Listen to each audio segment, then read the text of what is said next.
जय शिवराय सर्वांना. तर आपण आतापर्यंत IoTच्या युनिट 4चा पार्ट 1 बघितला आहे आणि पार्ट 1 मध्ये व्हिडिओ जास्त मोठा होत होता, त्यामुळे आपण 2 पार्टमध्ये करण्याचं ठरवलं होतं. तर मग आज आपण पार्ट 2 बघणार आहोत आणि एकदम इतकं थेरी पार्ट आहे, इझिली अंडरस्टँडेबल आहे. IoT ना खूप सोपं आहे, त्यामुळं शेवटपर्यंत व्हिडिओ बघा. एकदम इंटरेस्टिंग कन्सेप्ट सांगून मी तुम्हाला IoTचा युनिट 4चा पार्ट 2 शिकवणार आहे. आणि तुम्ही नोट्स बघू शकता कशा आहे. नोट्समध्ये ना सगळं दिलेलं आहे. मी तुम्हाला आज नोट्समधूनच शिकवणार आहे, म्हणजे तुम्हाला कळण की एकदम नोट्स कशा काढल्या आहे काय वगैरे. आणि तुम्हाला जर का नोट्स आवडल्या तर नक्की खाली डिस्क्रिप्शनमध्ये लिंक दिली टेलिग्राम चॅनलची, तर टेलिग्राम चॅनलला नक्की जॉईन करा. सो आता सुरू करूया आपण पार्ट 2. तर आता पहिले इथून मागं बघितलं होतं आपण, आणि इथून नंतर आता कोणता क्वेश्चन आहे. Classify the different topology of IEEE 802.15.4 with proper application. आपल्याला आता सांगायचं आहे डिफरंट टोपोलॉजी ऑफ IEEE 802.15.4. तर आपण काय लिहिलं तर टोपोलॉजी ऑफ IEEE 802.15.4. आता काय IEEE 802.15.4 इज द स्टँडर्ड. हे एक काय standard use for low rate wireless personal area network. जे low rate wireless personal area network आहे ते कोणतं स्टँडर्ड यूज करतं? IEEE 802.15.4 हे स्टँडर्ड यूज करतं. Forming the basis of Zigbee 6 LoWPAN and thread. It supports 3 main network topologies. आता जे standard आहे IEEE 802.15.4 ते 3 मेन टोपोलॉजीजला सपोर्ट करतं. कोणत्या? पहिली जी आपली ती स्टार टोपोलॉजी. आता स्टार टोपोलॉजी काय असते नेमकी ते बघूया. स्टार टोपोलॉजीचं स्ट्रक्चर काय असतं की all end devices communicate directly with a central pan coordinator. म्हणजे काय असतं माहिती का, याच्यामध्ये एक सेंटरला ते असतं. समजा एक सेंटर जो राहतो तो बाकीचे जे सगळे नोड आहे किंवा मग बाकीचे जे सगळे कम्प्युटर आहे, समजा हा एक सेंटर आहे बरोबर, बाकीचे जे सगळे कम्प्युटर आहे ते सेंटरला कनेक्टेड असतात. असे इथे एक कम्प्युटर आहे समजा, इथे एक, हे सगळे येऊन असे सेंटरला कनेक्ट होतात. त्याला काय म्हणतो आपण? Star topology. त्याचे ॲडव्हान्टेजेस काय? ते सिम्पल डिझाईन, एकदम सोपी डिझाईन आहे ना, की बाकीचे सगळे जे नोड्स आहे ते सेंटरला येऊन कनेक्ट होतं. पॅन कोऑर्डिनेटर म्हणतो आपण. जो सेंटर असतो ना त्याला काय म्हणतो आपण? Pan coordinator. इथे लिहिलंय बघा. आणि त्याची लो कॉस्ट असते आणि इझी मॅनेजमेंट असते. आपण हे कुठं वापरतो याचं ॲप्लिकेशन? एक तर होम ऑटोमेशनमध्ये आणि पर्सनल हेल्थ मॉनिटरिंग सिस्टममध्ये. कळलं? यानंतर काय आता peer to peer mesh topology. Peer to peer म्हणजेच मेश असतं. मेश आपण बघितलं असं ना आधी, पण काय राहतं मेशमध्ये प्रत्येक जो नोड आहे का तो दुसऱ्या नोडला कनेक्टेड असतो. म्हणजे असं समजा की 3 कम्प्युटर आहे, 3 मित्र आहे असं समजा, 3 मित्र आहे. जसं की मी तुम्हाला आता एक पेजच घेतो त्यावरती एक्सप्लेन करतो सगळं. मेश टोपोलॉजीमध्ये काय असतं माहिती का, समजा हे 3 मित्र आहे बरोबर. स्टारमध्ये काय बघितलं तुम्ही? स्टारमध्ये हे जे बाकीचे साईडचे जे नोड आहे ना ते काय होतं, सेंटरला येऊन कनेक्ट होतात. कळलं का? सेंटरला कनेक्टेड राहतात. आणि मेशमध्ये काय होतं की प्रत्येक जो आता हा एक आहे ना, 3 जण आहे, तर हा याला पण कनेक्टेड राहीन, हा याला पण कनेक्टेड राहीन, वापस हा याला पण कनेक्टेड राहीन, हा याला पण कनेक्टेड राहीन, वापस हा जो आहे ना तो याला पण कनेक्टेड राहीन आणि याला पण कनेक्टेड राहीन. म्हणजे प्रत्येक जो नोड आहे तो बाकीच्या 2ला कनेक्टेड आहे. हा ह्या 2ला कनेक्टेड आहे, हा जो आहे तो ह्या 2ला कनेक्टेड आहे, हा जो आहे तो ह्या 2ला कनेक्टेड आहे. म्हणजे कळलं का? मेशमध्ये प्रत्येक नोड, आता समजा इथं फेल्युअर आलं बरोबर, ही काय झालं, फेल्युअर झाली ही रो, तरी याला इथं कनेक्ट करता येतं आहे ना, याला पण इथून इथं कनेक्ट करता येतं. जरी एका रोमध्ये किंवा मग एका वेमध्ये फेल्युअर आलं तरी इथं कनेक्शन थांबत नाही. पण समजा स्टारमध्ये काय, इथं फेल्युअर आलं, इथं जर का फेल्युअर आलं ती कनेक्शन लगेच तुटून जाईल. याला इकडं कुठं कनेक्शन आहे का, त्याला म्हणायचं स्टार आणि याला म्हणायचं मेश. कळलं? आता स्टारमध्ये काय स्ट्रक्चर कळलं तुम्हाला? त्याचं ॲडव्हान्टेजेस काय? रिलायबल कम्युनिकेशन आहे, सपोर्ट्स लार्ज नेटवर्कला सपोर्ट करतं आणि फॉल्ट टॉलरंट. ॲप्लिकेशन कायचे? स्मार्ट सिटी आणि इंडस्ट्रियल IoT. कळलं इथपर्यंत? आता यानंतर काय, cluster tree topology. Cluster tree टोपोलॉजीमध्ये काय आता, a combination of star and mesh where a pan coordinator connects to cluster head and each cluster head manages its own star network. आता क्लस्टरमध्ये काय राहतं, स्टार आणि मेश दोन्ही कंबाईन होत्या. Where PAN coordinator connect to cluster head. आता याच्या diagram बघा, ही झाली स्टारची डायग्राम, ही झाली मेशची डायग्राम, आणि ही क्लस्टर ट्री म्हणजे शेवटचं बघतो आपण. आता त्याच्यामध्ये काय राहतं, पॅन कोऑर्डिनेटर राहतं. पॅन कोऑर्डिनेटर काय करतं, क्लस्टर हेडला कनेक्ट करतं. जे पॅन कोऑर्डिनेटर ते कशाला कनेक्ट राहतं, क्लस्टर हेडला. आणि जो क्लस्टर हेड राहतो तो त्याचं स्टार नेटवर्क समोरतो. समजा हे एक स्टार नेटवर्क आहे, हे पण एक स्टार नेटवर्क आहे, हे एक. म्हणजे पॅन कोऑर्डिनेटर कनेक्टेड राहील क्लस्टर हेडला, आणि क्लस्टर हेड कशाला कनेक्टेड राहील, स्टार नेटवर्कला. त्याला म्हणायचं क्लस्टर ट्री टोपोलॉजी. कळलं. आता याचं तुम्हाला ॲडव्हान्टेजेस काय आहे, स्केलेबल आहे, सपोर्ट्स आहे, आणि हिरार्चिकल ऑर्गनायझेशन. हिरार्चिकल म्हणजे कळलं ना, असं खाली वाढत जातात. आणि ॲप्लिकेशन कशात राहील, ॲग्रिकल्चरमध्ये आणि एन्व्हायरमेंट मॉनिटरिंगमध्ये. कळलं. आता नेक्स्ट क्वेश्चन काय, explain Modbus protocol in detail. बरोबर. मॉडबस प्रोटोकॉल काय ते बघायचं आता. मग काय, Modbus is a serial communication protocol. Serial म्हणजे काय असतं माहिती का, सिरियल कम्युनिकेशन म्हणजे काय, sending one bit at a time. म्हणजे एका टायमिंगला एकच बीट पाठवू शकतोय. कळलं. त्याला म्हणायचं सिरियल कम्युनिकेशन. एक कम्युनिकेशन करायला एका टायमिंगला एकच बीट पाठवू शकतोय, तो झालं सिरियल कम्युनिकेशन.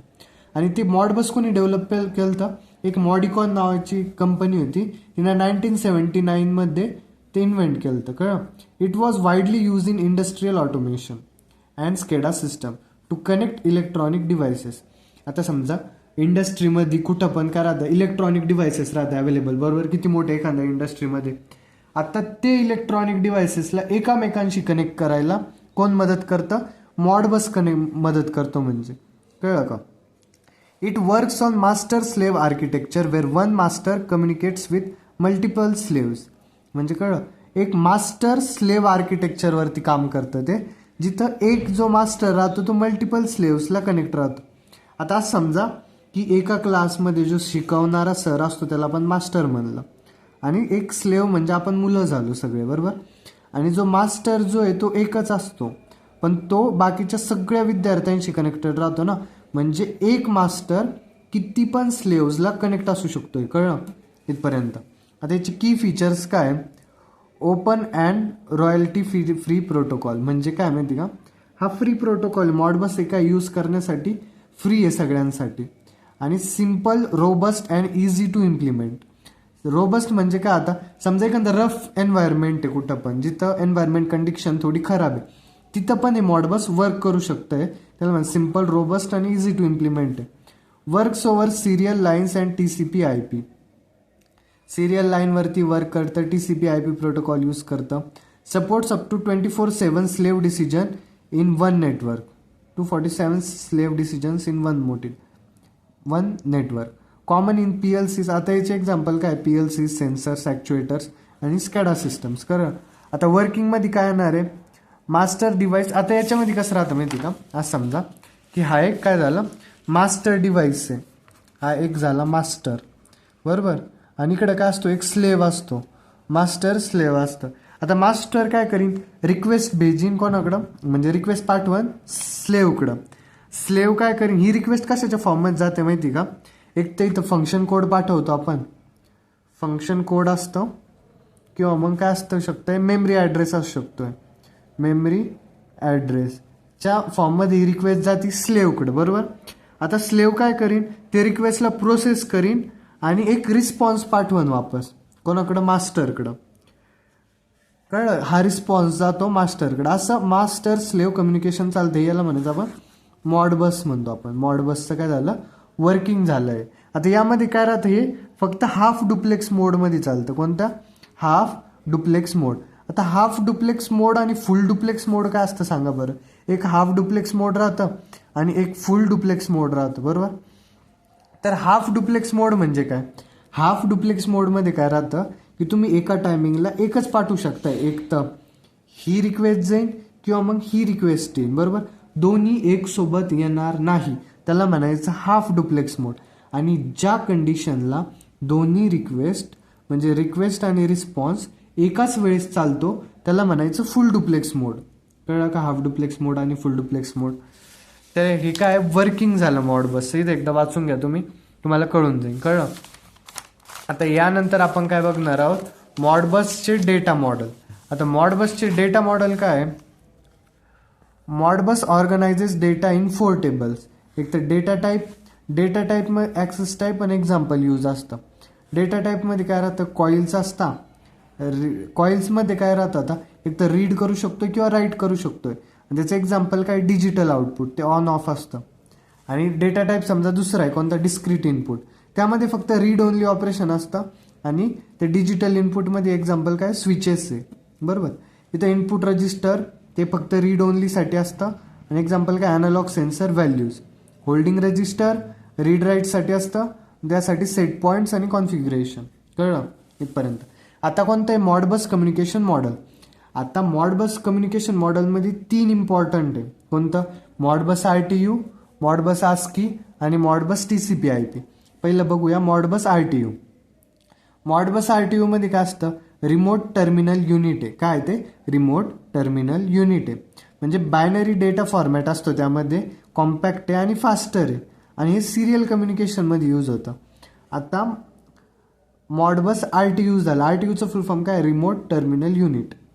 आता मॉडबस ASCII. मॉडबस ASCII काय, याला ASCII नाव का पडलं, कारण डेटा एन्कोडेड कशात असतो, ASCII कॅरेक्टरमध्ये असतो.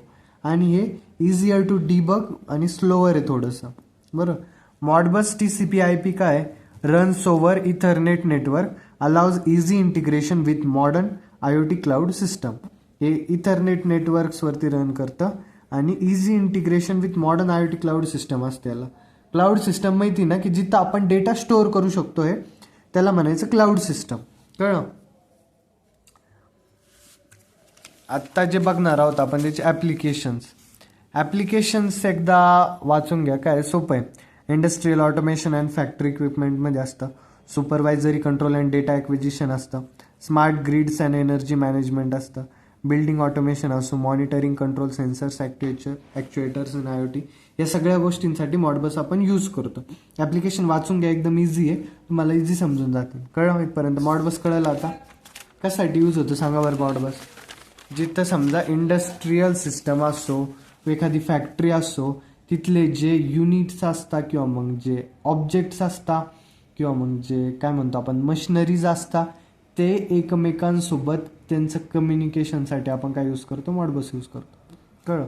आता नेक्स्ट क्वेश्चन काय आपला, what is MQTT and explain in detail. MQTT काय, मेसेज क्वेईंग टेलिमेंटरी ट्रान्सपोर्ट. काय फुल form, message queuing telemetry transport. ते लाईट वेट आहे आणि कोणत्या याच्यावर चालतं, ते पब्लिश सबस्क्राईब मॉडेलवरती चालतं. Messaging protocol design for low bandwidth. कशासाठी डिझाईन केलं MQTT जिथं लो बँडविथ लागते आणि हाय लेटन्सी लागते आणि अनरिलायबल नेटवर्क्स असते, तिथं आपण कोणतं यूज करतो protocol, MQTT protocol, message queuing telemetry transport. कळलं. It is widely use in IoT applications where devices have limited resources. ज्या डिव्हायसेसची लिमिटेड रिसोर्सेस आहे ना, तिथं आपण काय यूज करतो, MQTT यूज करतो. आणि TCP/IP वरती वर्क करतं, आणि क्लायंट ब्रोकर आर्किटेक्चर फॉलो करतं. कोणाला फॉलो करतं, क्लायंट ब्रोकर आर्किटेक्चर. की फीचर्स काय MQTTचे, ते एक लाईट वेट आहे, आपण वरतीच बघितलं. लाईट वेट असतं. लाईट वेट म्हणजे काय, मिनिमल बँडविथ असते त्याची आणि प्रोसेसिंग पॉवर रिक्वायर्ड असते. कळलं. पब्लिश सबस्क्राईब मॉडेल असतं. त्यामध्ये काय होतं, इफिशियंट कम्युनिकेशन चालतं. एक जण पब्लिश करतो आणि ज्याला तो डेटा पाहिजे तो सबस्क्राईब करतो. मध्ये काय असतो, एक ब्रोकर टाईप असतो. म्हणजे आपण यूट्यूबचं उदाहरण भरपूर वेळा घेतलं आहे, पहिल्या युनिटमध्ये, दुसऱ्या युनिटमध्ये, म्हणजे थर्ड आणि फोर्थ एंड सेमनुसार बोलायचं गेलं तर. पब्लिशमध्ये काय करतो, डेटा पब्लिश करतो. म्हणजे समजा मी डेटा पब्लिश करतो आज, समजा तुम्ही सबस्क्रायबर आहे, तुम्ही बघता येतं, आणि यूट्यूब काय झालं, एक ब्रोकर झालं. कळलं. त्यामध्ये काय चालतं, इफिशियंट कम्युनिकेशन चालतं. रिलायबल म्हणजे काय, डिफरंट क्वालिटी ऑफ सर्व्हिस लेवलला सपोर्ट करतं. स्केलेबल म्हणजे काय, supports thousands of IoT devices. Scale करतं, ते लार्ज याच्यावरती चालतं, थाउजंड्स ऑफ डिव्हायसेसला सपोर्ट करतं. रूल्स ऑन TCP/IP काय, ensures order and reliable message delivery. कळलं.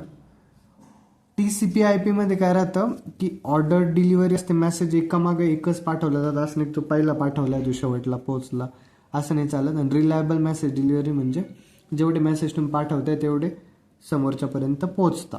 कळलं. आता MQTT आर्किटेक्चर काय, मी तुम्हाला पहिलेच म्हणलो, जो डेटा सेंड करतो तो कोण असतो, पब्लिशर. तुम्ही कोण झाले, डेटा रिसीव्ह करणारे सबस्क्रायबर, आणि एक ब्रोकर.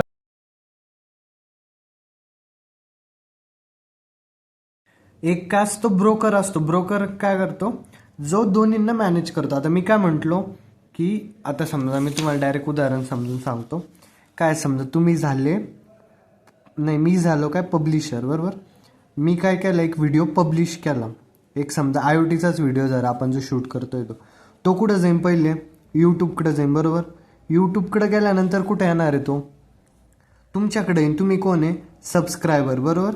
सबस्क्रायबर आहे. तर पब्लिशरचं काम काय झालं की सेंड करणं, आणि यूट्यूब काय झाला मग इथं ब्रोकरचं काम करतोय. ब्रोकर काय करतो, पब्लिशरकडून डेटा घेतो आणि सबस्क्रायबरला डेटा देतो. कळलं, ब्रोकरचं काम. आणि सबस्क्रायबर काय करता, ब्रोकरकडून डेटा घेऊन ॲक्सेप्ट करता. कळलं इथपर्यंत, कळलं का. आता एकदम सोप्या लँग्वेजमध्ये सांगितलं. आत्ता जे बघणार आहोत आपण MQTT कम्युनिकेशन मॉडेल. आता MQTT कम्युनिकेशन मॉडेल काय आहे ते पण सोपं आहे एकदम. आता काय, पब्लिश सबस्क्राईब मॉडेलच राहतं त्यामध्ये. पब्लिशर डेटा सेंड करतो एखादा टॉपिक, सबस्क्रायबर सबस्क्राईब करतो त्या टॉपिकला, आणि ब्रोकर काय करतो, त्या मेसेजचं डिस्ट्रीब्युशन. जे सांगितलं तेच आहे, दुसरं काही वेगळं काही नाही त्याच्यात. क्वालिटी ऑफ सर्व्हिस काय, लेवल्स इन MQTT. एक तर QoS 0 असते, QoS 1 असते, QoS 2 असते. आता QoS 0 म्हणजे क्वालिटी ऑफ सर्व्हिस 0. यामध्ये काय राहतं, ॲटमोस्ट वन्स डिलिव्हरी असते. म्हणजे काय राहतं, तुम्ही समजा एखादा मेसेज डिलिव्हर केला तर तो विसरून जायचा की तो मेसेज तुम्ही पाठवला होता का, काय केलं तर तो मध्ये लॉस होऊ नये, त्याचं काही पण होऊ, तो मेसेज तुम्ही विसरून जायचा. समोरच्यापर्यंत पोहोचला का नाही, समोरच्याला पण काही घेणं नसतं, तो आपल्यापर्यंत आला का नाही मेसेज, काहीच नाही. ॲटमोस्ट वन म्हणजे फायर अँड फॉरगेट. तुम्ही मेसेज फायर केला, एकदा गोळी निघली बंदुकीमधून का विसरून जायचं की ती समोरच्याला लागू का नाही लागू. आता ते तुमच्या हातात थोडी गोळी निघल्यानंतर, तसं मेसेज पाठवल्यानंतर समोरच्यापर्यंत पोहोचू किंवा नाही पोहोचू विसरून जायचं. फायर अँड फॉरगेट म्हणतो आपण त्याला. आणि QoS 1 मध्ये काय राहतं, ॲटलिस्ट वन्स. म्हणजे एकदा तुम्ही मेसेज पाठवलं, पण जरी तो लॉस झाला, काही झालं, तुमच्यापाशी डुप्लिकेट्स राहतात, ते समोरच्यापर्यंत पाठवू शकतात, receive duplicates.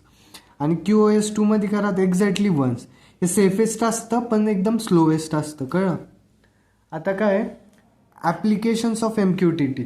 Applications of MQTT काय, आता स्मार्ट इरिगेशन असो, sensor publish soil data, pump control subscriber. कळलं. आता जे स्मार्ट इरिगेशन असतं म्हणजे शेतामध्ये पाणी सोडण्याचं काम जे करतं, त्यामध्ये काय राहतं, सेन्सर्स लावलं असतं. सेन्सर काय करीन, पब्लिश करीन कशाचा, डेटा सॉईलचा, की सॉईलला पाण्याची गरज आहे की नाही. मग तो डेटा कुठं जाईल, पंप काय राहतो, मग सबस्क्रायबर. आणि जो ब्रोकर राहतो तो कोणी पण राहू शकतो, म्हणजे फार्मर राहू शकतो, मोबाईल ॲप राहू शकतो, ज्याच्यावरून कंट्रोल करतं. कळलं का. आता पंप कंट्रोलर काय करेन, सबस्क्रायबर, तो डेटा रिसिव्ह करेन आणि त्यावरती ॲक्शन घेईन. कळलं का.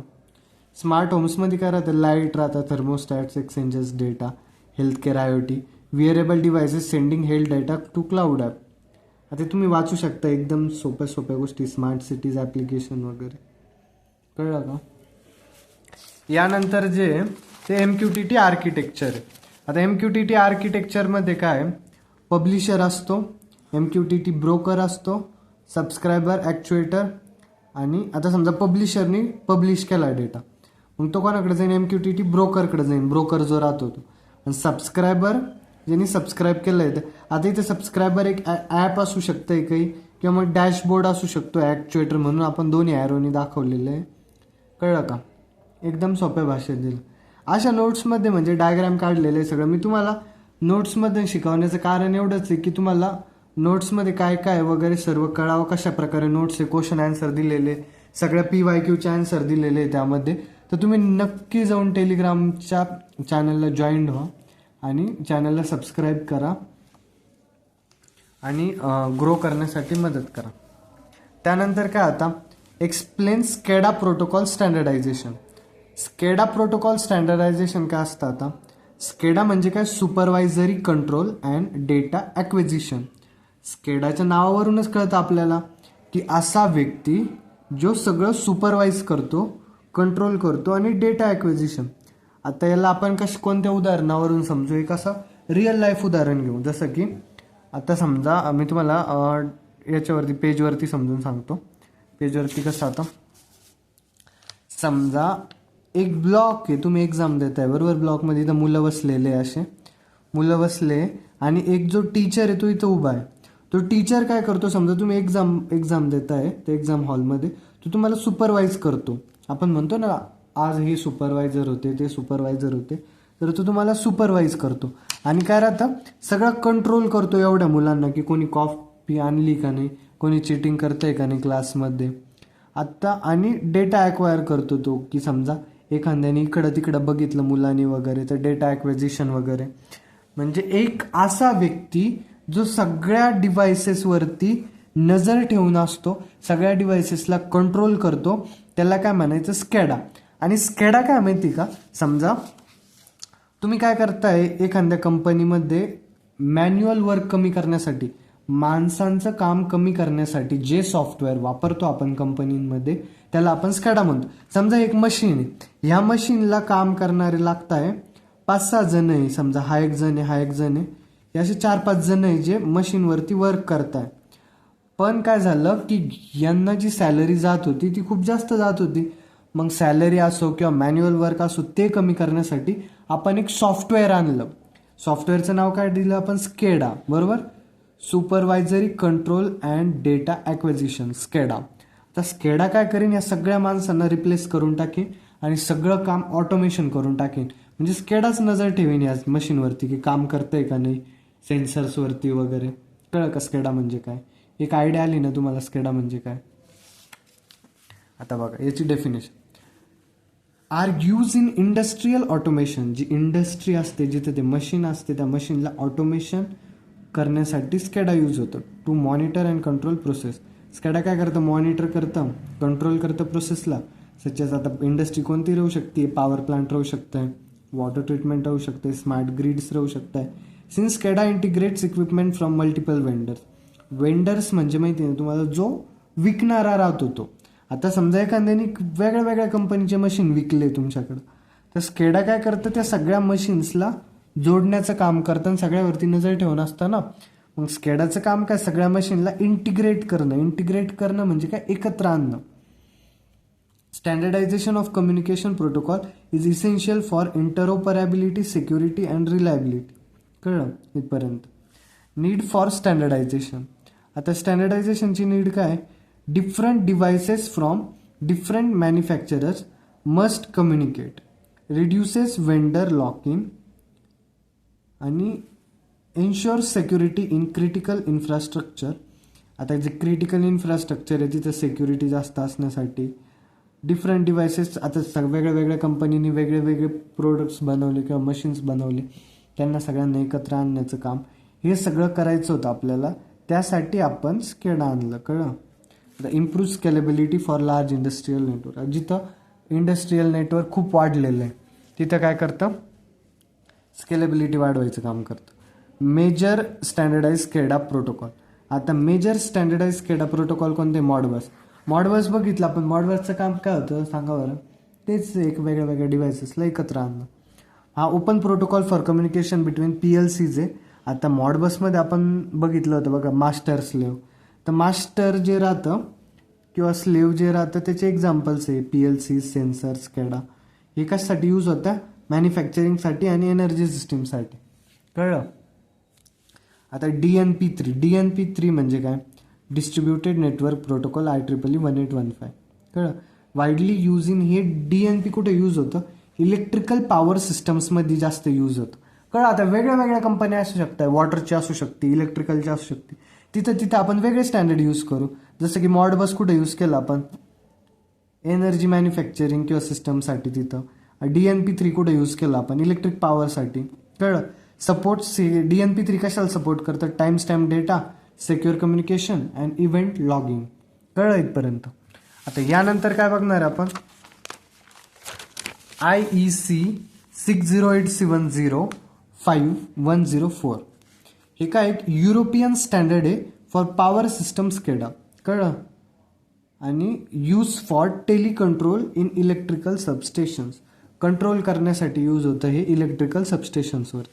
आता IEC 61850 काय स्टँडर्ड हे for communication in substation automation. Uses हे काय वापरतं, इथरनेट वापरतं आणि हाय स्पीड मेसेजिंगला सपोर्ट करतं. काय करतं, uses Ethernet supports high speed messaging. कळलं. OPC-UA आता काय, open platform communication unified architecture. Platform independent, secure and scalable. Use in industry 4.0 and IIoT. Industrial IoT. IIoT म्हणजे काय, industrial IoT integration. Benefits of SCADA ते वाचून घ्या तुम्ही, सोपं आहे. इंटरऑपरेबिलिटी, रिलायबिलिटी, सिक्युरिटी, स्केलेबिलिटी हे सगळे झाले याचे बेनिफिट्स स्केडा प्रोटोकॉल. तुम्हाला विचारलं स्केडा काय, तुम्ही एका लाईनमध्ये काय उत्तर देणार सांगा बरं. स्केडा एक जे असं सॉफ्टवेअर आहे जे मॅन्युअल वर्क इंडस्ट्रीमधलं कमी करतं आणि सगळे जे डिव्हायसेस असतात किंवा मग जे काय म्हणू शकतो आपण इंडस्ट्रीमधले इक्विपमेंट्स असतात त्यांना कम्युनिकेशन करण्यासाठी यूज. कळलं का. स्केडाचा फुल फॉर्म काय, supervisory control and data acquisition. आता काय 6LoWPAN म्हणजे काय, 6LoWPAN अँड EPC स्टँडर्डायझेशन हे सगळं विचारलं आपल्याला. तर व्हॉट इज 6LoWPAN म्हणजे 6LoWPAN काय, IPv6 over low power wireless personal area network. 6 म्हणजे IPv6 वरून नाव पडलं आहे आणि लो एल वरून लो, LOW, P वरून power, wireless area network, wireless personal area network, LO wireless personal area network. कळलं. It is an IETF standard that allows IPv6 packet to run on low power wireless network like IEEE 802.15.4. हे काय IETF standard आहे जे काय करतं, allow करतं IPv6 पॅकेट्सला कुठं run करण्यासाठी, लो पॉवर वायरलेस नेटवर्कवर रन करण्यासाठी. कळलं. Use in IoT application such as smart homes, smart grids and industrial monitoring. कुठं कुठं यूज होतं, IoT application such as smart homes, smart grids and industrial मॉनिटरिंगसाठी यूज होतं. कळलं. आता की फीचर्स काय, की फीचर्स सांगा बरं काय. Header compression. आता हेडर कॉम्प्रेशन काय असतं, जे हेडर असतं ना त्याला कम्प्रेस करण्याचं काम करतं. आणि फ्रॅगमेंटेशन, रिअसेंबली ऑफ पॅकेट्स हे की फीचर्स झाले त्याचे. Mesh routing, support for multi hop IoT network, enables direct internet connectivity for IoT devices. हे वाचून घ्या, इझिली कळतं, ते काही इतकं अवघड नाही आहे. आता आपण काय बघणार आहोत, EPC standardisation.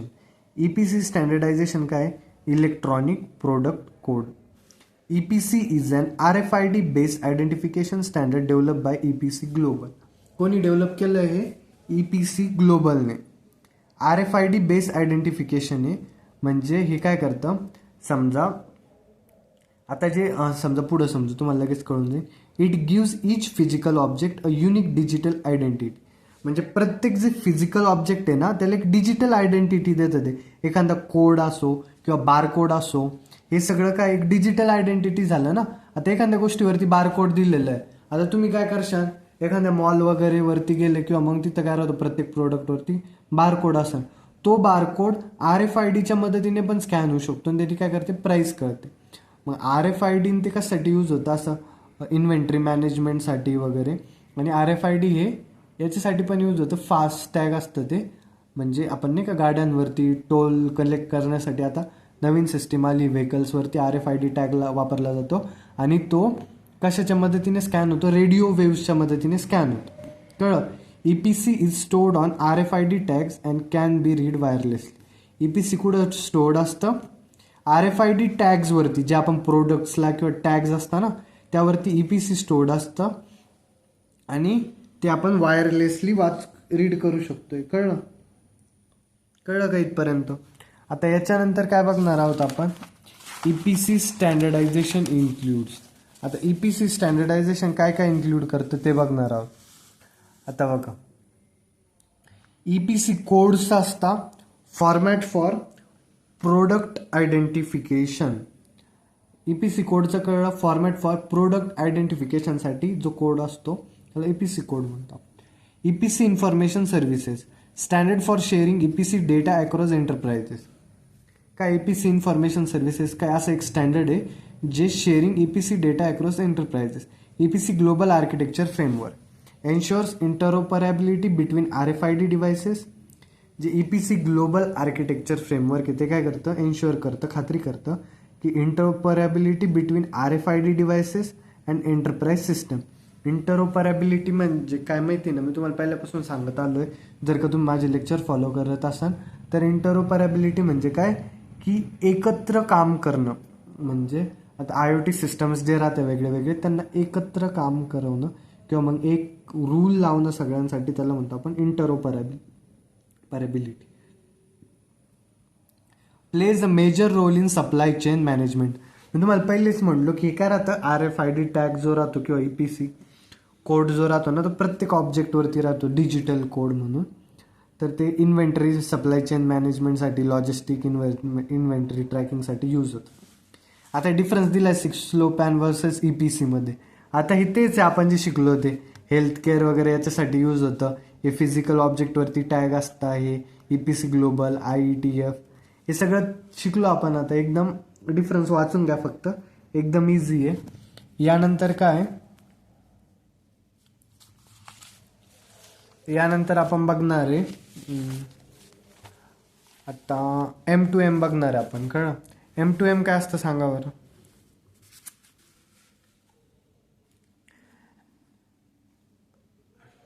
M2M communication enables devices, sensors and machines to exchange data with minimal or no human intervention. Several protocols are used to ensure efficient, secure and scalable IoT communication. आता याचा अर्थ काय, M2M कम्युनिकेशन काय मदत करतं की devices जे असतात, सेन्सर्स असतात, मशीन्स असतात, त्यांना काय करतं, exchange data with minimal or म्हणजे ह्युमन इंटरव्हेन्शन. ह्युमनची जितकं कमी करता येईल ह्युमन्सला तितकं कमी करतं आणि मशीन्सचं इंटरॅक्शन करतं, मशीनचं कम्युनिकेशन करतं. त्यासाठी सेव्हरल प्रोटोकॉल यूज होता efficient, secure and scalable IoT कम्युनिकेशनसाठी. आता आपण बघूया characteristics of M2M protocol. Characteristics काय, M2M जे प्रोटोकॉल यूज होतं ते लाईट वेट असतं, लो पॉवर असतं, म्हणजे suitable for resource constrain IoT devices. एकदम लाईट वेट असतं, लो पॉवर असतं. स्केलेबिलिटी असते, म्हणजे थाउजंड्स ऑफ डिव्हाइसेसला कनेक्ट करू शकताय. इंटरऑपरेबिलिटी म्हणजे वर्क्स अक्रॉस हेट्रोजिनियस नेटवर्क, वेगळ्या वेगळ्या नेटवर्कवरती काम करू शकताय. रिलायबिलिटी काय, प्रोव्हाइड्स गॅरंटीड मेसेज डिलिव्हरी, म्हणजे तुम्ही जर का मेसेज पाठवला तर तो समोरच्यापर्यंत पोहोचणार, हे फिक्स राहतं, त्याला म्हणतो आपण रिलायबिलिटी. सिक्युरिटी म्हणजे काय, सपोर्ट्स ऑथेंटिकेशन, म्हणजे युजर पासवर्ड असं काहीतरी असतं, एन्क्रिप्शन अँड सिक्युअर सेशन, त्याला म्हणतो सिक्युरिटी. रिअल टाईममध्ये काय, needed in applications like health care and industrial IoT. Real time कुठे यूज होतं, ॲप्लिकेशन लाईक हेल्थ केअर असो आणि इंडस्ट्रियल IoT असतो तिथं. आता मेजर M2M प्रोटोकॉल कोणते, पहिले MQTT बघितलं आपण, मेसेज क्युईंग, टेलिमेंटरी ट्रान्सपोर्ट. वाचून घ्या, आपण आत्ता बघितलं. पब्लिश सबस्क्राईब मॉडेल यूज करतं, लाईट वेट असतं, TCP/IP वर काम करतं. एक्झाम्पल काय, smart homes, agriculture, health monitoring वगैरे. कळलं. आता यानंतर आपण काय बघणार आहे, COAP. दुसरा कोणता यूज होतो, constraint application protocol. Constraint application प्रोटोकॉलची functionality काय, वेब ट्रान्सफर प्रोटोकॉल आहे आणि यूज कुठं होतो, स्मार्ट लाईटवरती, होम ऑटोमेशनवरती. फीचर्स काय, रेस्ट बेस्ड आहे, सपोर्ट म्हणजे रेस्ट बेस जे असतं ना त्यामध्येच आपण हे मेसेज राहतं, गेट, पोस्ट, पुट, डिलीट वगैरे.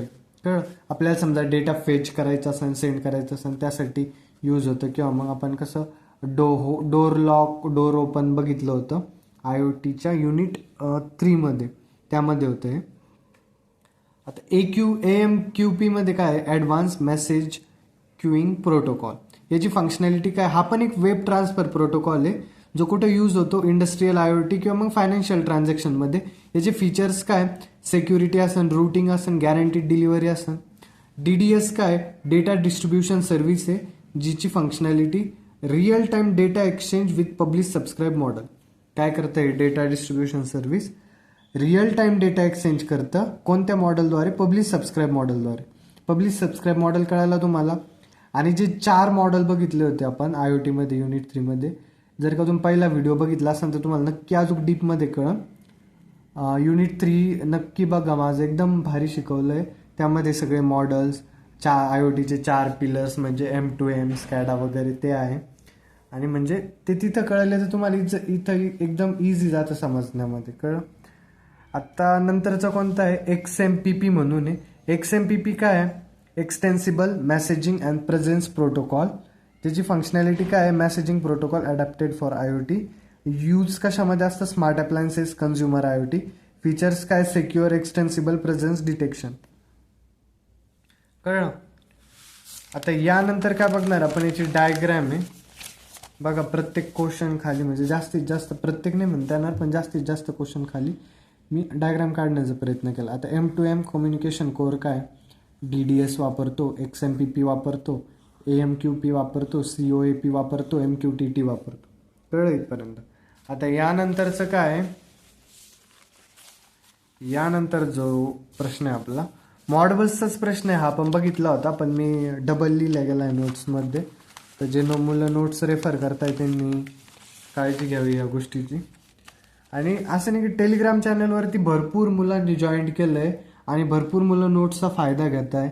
ज्यांनी पण नोट्स बघितला त्यांना सगळ्यांना नोट्स आवडलेले आहे एकदम.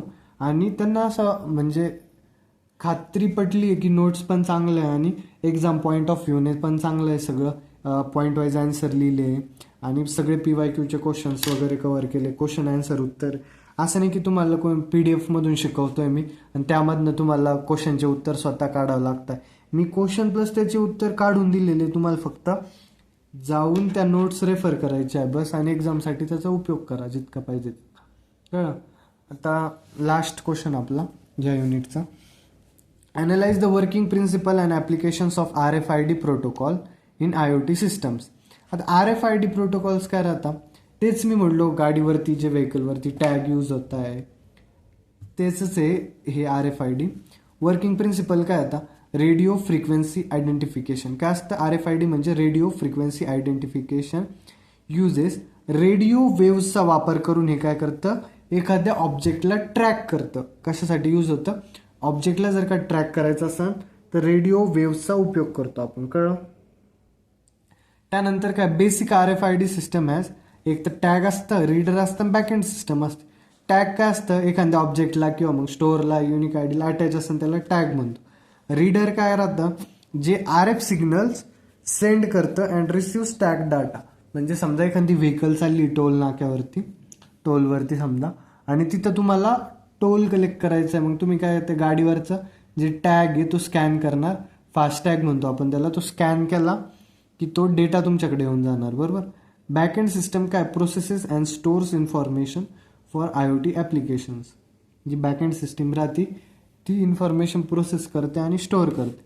आता प्रोसेस काय असू शकते? Reader sends electromagnetic signal. रीडरनी काय केलं? इलेक्ट्रोमॅग्नेटिक सिग्नल टाकले व्हेकलवरती. मग व्हेकलवरती काय होतं? एक RFID टॅग होता, त्याच्यावरती एक ID होती. ती ID ती स्कॅन केली. बरोबर? ती स्कॅन केल्यानंतर तिथून काहीतरी डेटा भेटत. तो डेटा कुठं फॉरवर्ड करणार आहे? एका क्लाउडवरती. क्लाउड काय करतं? डेटा स्टोअर करतं. Protocols like EPC global class 1 Gen 2 define how tags and readers communicate. म्हणजे EPC ग्लोबल असता, क्लास 1 Gen 2 असता. हे जे असतं ना, हे काय सांगतं आपल्याला? काय डिफाईन करतं? की टॅग्स आणि रीडर कसे कम्युनिकेट करतात ते सांगतं. कळलं? ॲप्लिकेशन्स इन IoT काय आता? एक सप्लाय चेन लॉजिस्टिकमध्ये यूज होतं, हे रिटेलमध्ये यूज होतं आणि हेल्थ केअरमध्ये यूज होतं. जे टॅग असतं ना, हे मेडिकल इक्विपमेंटमध्ये किंवा मग जे ऑटोमॅटिक चेकआउट्स, इन्व्हेंटरी मॅनेजमेंट असतं तिथे हे RFID यूज होतं. तुम्हाला जर का व्हिडिओ आवडत असेल तर नक्की कमेंट करत जा की तुम्हाला व्हिडिओ आवडतोय, चांगला वाटतोय. आणि नसन आवडत, काही करेक्शन असेल किंवा मग तुम्हाला काही असं वाटत असेल, इच्छा असेल की मी असं शिकवावं, ते पण कमेंट करत जा. व्हिडिओ लाईक करत जा. म्हणजे मला इन्स्पिरेशन भेटतं किंवा मोटिवेशन भेटतं की मी अजून चांगले व्हिडिओ तुम्हाला देण्याचा प्रयत्न करत. कळलं? यानंतर ॲप्लिकेशन काय? स्मार्ट सिटीज, ॲग्रिकल्चर आहे, हे वाचून घ्या. Vehicles identification, collection, library system, live stock tracking, good food traceability वगैरे. कळलं का इथपर्यंत? इथपर्यंत झाला आपला हा युनिट 4 IoTचा. युनिट 3 पण मी अपलोड केला आहे, युनिट 4 अपलोड केला आहे. टेलिग्राम चॅनलवरती नोट्स पण अपलोड झाल्या युनिट 3 आणि 4च्या. नक्की लाभ घ्या त्याचा. थँक्यू.